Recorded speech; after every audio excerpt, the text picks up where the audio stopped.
Hey guys, and welcome back to my channel. If you are new here, my name is Becca. I'm a registered dietitian and I am so happy that you guys stumbled across my channel today. I am super excited about today's video because it is all about intuitive eating. Intuitive eating has been such a huge part of my personal health and wellness and healthy lifestyle journey, and I am so excited to be sharing with you guys my tips today on how to eat intuitively. I really hope that you guys find this video helpful. Food just brings so much joy to life, and it can be so difficult to, eat healthy while still enjoying yourself. It can get very tedious, it can get very frustrating, it can get very restrictive. So by eating intuitively, it really just reduces that stress. And basically, you can have whatever you want, you just can't have it all right now. And eating intuitively, in my opinion, is the key to being able to go through life and enjoy all of the amazing foods that this life has to offer while still maintaining, a healthy, balanced diet. And hopefully by utilizing my tips, it will really help you guys get just more in touch and in tune with your body and your personal hunger and satiety cues, just to help clear up those really gray areas between eating and satiety and then overeating. So basically, just to start, the definition of intuitive eating is basically just eating while listening to your body for your own cues of when to eat and then when to stop eating. When we are born as infants, babies, whatever you want to call it, we are so incredibly in tune with our hunger and satiety cues. They are the best at it. If you think of a breastfeeding baby, they cry when they want to eat, they will hop on that breast and they will hang out there and then just detach when they are full. So that is what we are taught to do as babies. But as we age, we start to lose, not everyone, but a lot of people will start to lose touch with relying on these cues to tell us when we, not necessarily when we need to eat, but more importantly when we need to stop eating. So I would definitely consider myself an intuitive eater these days, but trust me, it was not always that way, not even close. It took a long journey to get here, but I did get here. Growing up, I was definitely 100%, I was a full-time member of the Clean Plate Club.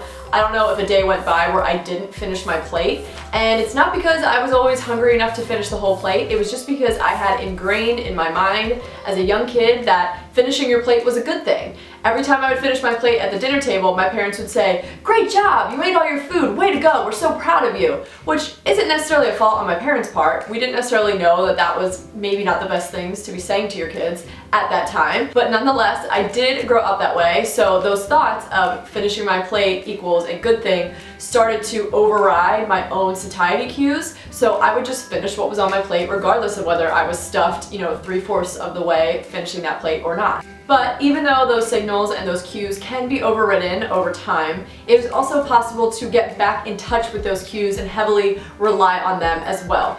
Now, it does take time. It is not a simple process.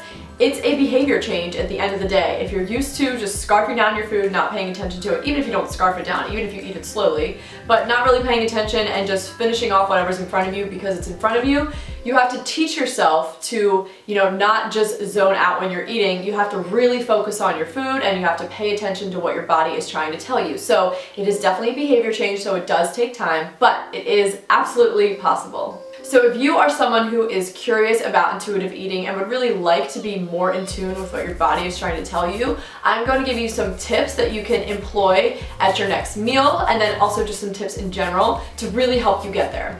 So my very first tip is probably the most difficult one, and that is removing all distractions when you are eating. So that means no scrolling through your phone when you're eating, and even more difficult, not watching TV when you're eating. I honestly am guilty of this, I will not lie, but since I am a little better with intuitive eating, it's not something that's brand new to me.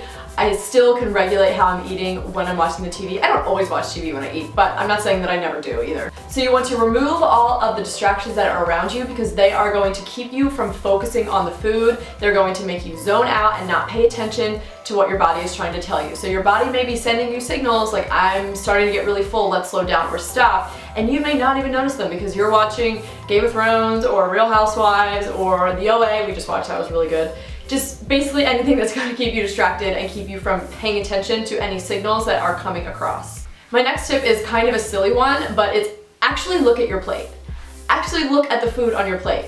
Even if you're not being distracted by phones or TV or anything, we can still look around and zone out. Actually look at your plate. Look at the food, what's on there. Watch it diminish on the plate. Pay attention to the food on your plate is basically the message I'm trying to get across. The more you are looking at the food, you are just immediately getting in tune with what's going on, the fact that you are eating, the fact that you are consuming food, and you're just going to be that much more in tune with any type of satiety signals, or basically just signals that are telling you, hey, we're getting pretty satisfied and we're reaching fullness, we can slow down or stop. And then my next tip really goes along with looking at your plate, but also when you're eating, actually think about the food when you're eating it. How does it taste? What does it smell like? What is the mouth feel? So how does it actually feel in your mouth? Is it crunchy? Is it smooth? Is it sticky? Is it liquidy? Just think about it. Assess the food, think about the food, enjoy the experience, and really just pay attention to what's going on. Again, the more we are paying attention to the food we are taking in, the more in tune we are going to be with any of those satiety signals. My next tip is probably the biggest one, and that is just slowing down. It can be so hard to eat slowly. I was the kind of kid, I scarfed down my food. My dad still does this. He scarfs down his food every single meal. He has done before everyone else. And I used to be the exact same way. I grew up and I would just like house my food just because that's just what I did. I didn't really think about it. But then when I taught myself to eat more slowly, I mean, it made it a lot easier to eat intuitively, but now I am such a slow eater. I'm usually one of the last ones done. The reason slowing down will help you is because the more slowly you're eating, essentially you're just giving yourself more chances to receive those satiety cues or signals. So for example, if you eat a whole meal in 10 minutes and it's a big meal and you just woof it down in 10 minutes, you're probably going to feel very full 10 minutes later. It takes about 20 minutes or so for your body to actually recognize how full it is. But let's just say you ate that same meal over 25 minutes. Around the time you're hitting that 15-20 minute mark, you're starting to feel more full, and therefore you may end up eating less.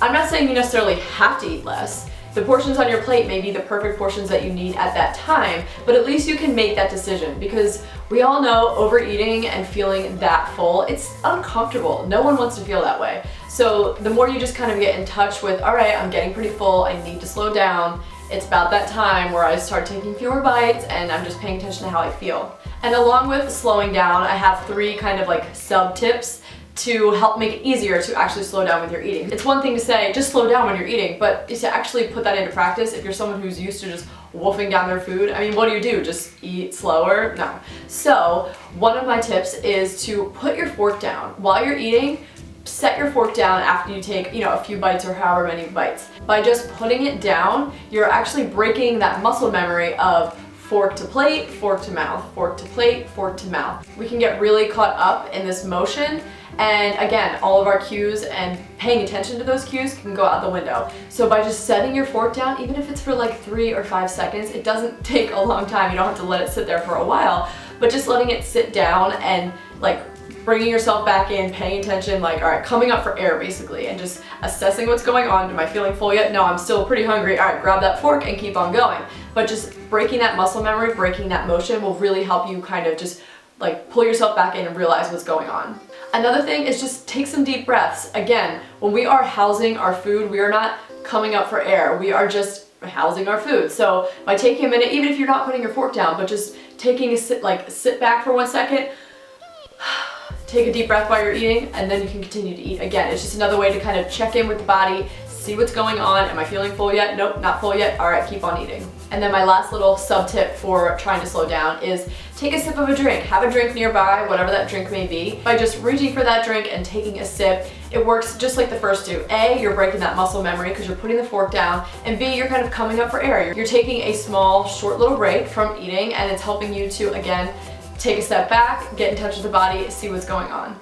My second to last tip for while you're actually eating the meal is something that's going to go on throughout the whole thing, and especially throughout your journey to becoming an intuitive eater. And that is getting in touch with and figuring out what are my cues. What does my body do when it's starting to get full? For me personally, when I am getting really full, I take a deep breath, and it's involuntary. It's just like a quick, short, like a every single time. I don't know what it is, but that is like my cue. It's just something that I've picked up on that I do pretty much every single time I'm eating. I take a little deep breath, and that's how I know, okay, I've got like 1 or 2 more bites and I'm gonna be pretty full. So just get to know yourself, get to know your body, learn your own personal cues, because everyone's different and everyone's going to learn and go about this process differently. But just getting in touch with yourself, checking in and figuring out what your own satiety cues are, it makes it so much easier to pick up on them every time, and it just becomes less and less work because you know exactly what your body's gonna do, you know what to expect, you know what cues it's gonna give you. So once you kind of figure those out, it makes it so much easier. And another thing along with that is just pay attention to how full your stomach feels. We all know what it feels like to have an empty stomach versus a very, very full stomach. It's not news to anyone. We all know what that feels like. So just pay attention when you're eating. Actually feel that food, feel your stomach expanding, and when it gets to the point where it's, you know, you're starting to feel satisfied, but you're not quite full yet, take a couple breaks, you know, sit back a little, let that food just kind of settle in, because you may be full, it may just take a few more minutes for you to recognize it, and you don't want to surpass that point and just keep on eating through it, because then, you know, a few minutes later you're going to feel too full.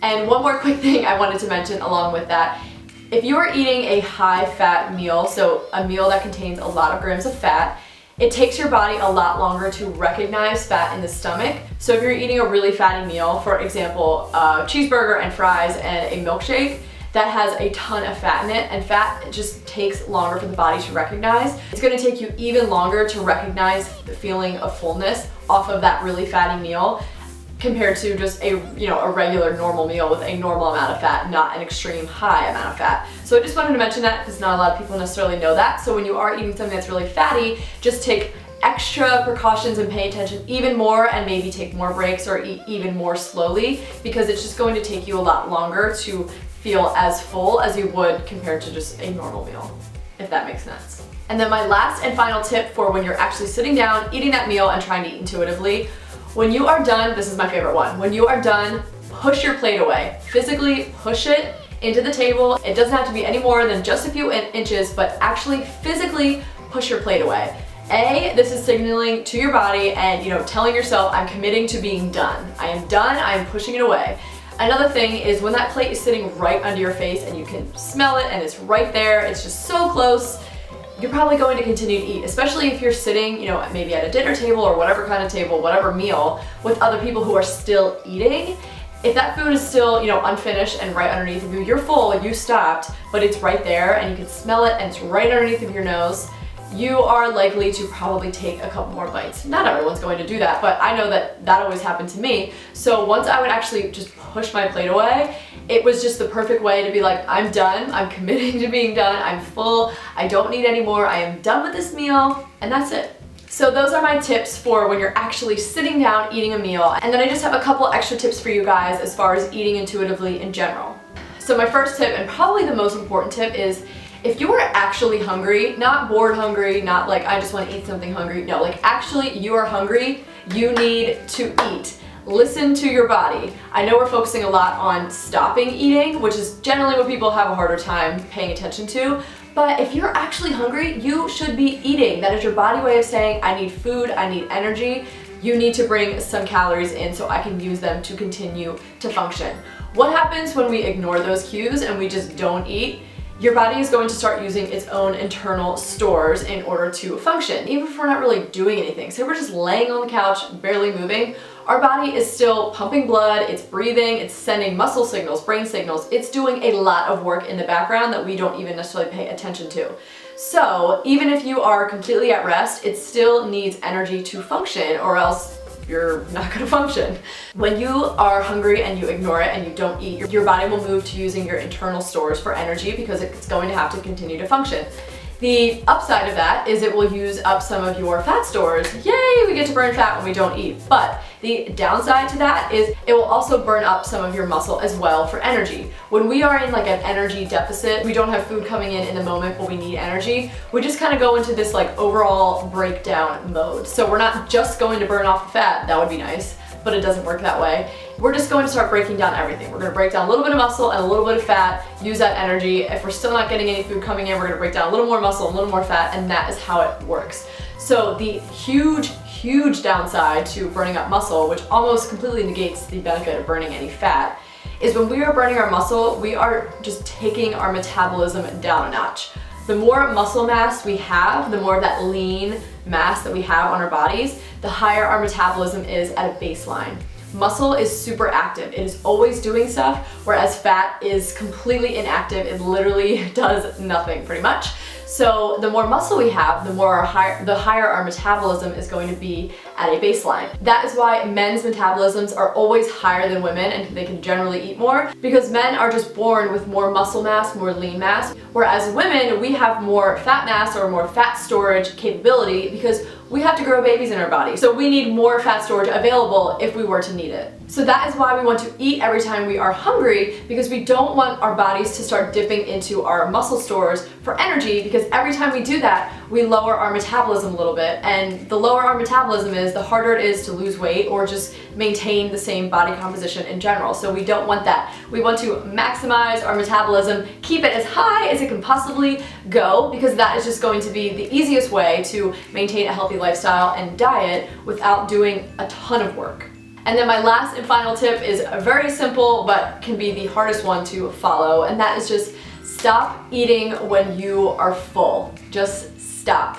Tell yourself you pretty much can have whatever you want in whatever quantity you want, but you can't have it all at once. This really just helps to take the pressure off. So when you're eating a meal that is just so good, but you are getting so full and you don't want to feel sick or super full afterwards, just stop eating. It doesn't mean that that meal has to end. You can have some of it later on, but you can't have everything all at once. Not if you want to feel good, and not if you want to eat intuitively.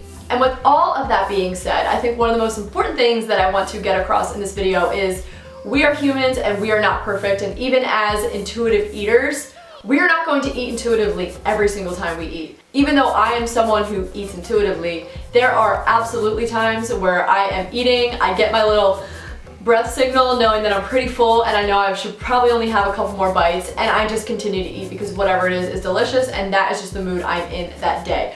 We're not perfect. We are never going to be perfect. Nothing in life is perfect, so our diets aren't going to be perfect. So when you're going through this journey, whether you've never eaten intuitively before or you're already someone who is an expert at it, we're going to have days where we're not totally on our game, and that's okay. It's more important to just kind of get back up the next day or the next meal or whatever it is, and just get back on the horse, get back on the bandwagon, and just, that's how you balance things out, and that's how you have a truly healthy lifestyle. So that is all I have for this video. I hope that you guys enjoyed it. If you did, please give it a thumbs up so that we can share this video with more people so they can learn more about intuitive eating and hopefully can gain some more control over their eating and in their life. If you guys are not following me on Instagram and Snapchat, you totally should. I'm on there pretty much every single day and would love to connect with you guys on there. And of course, if you have yet to subscribe to my channel, you should totally do that too, because I love putting videos up. I'm on here every single week, and I would love for you guys to become a part of this little community here on YouTube. With all of that being said, I hope that you guys got something out of this video. I hope that you found it helpful, and I really hope that I will see you in my next video. Bye!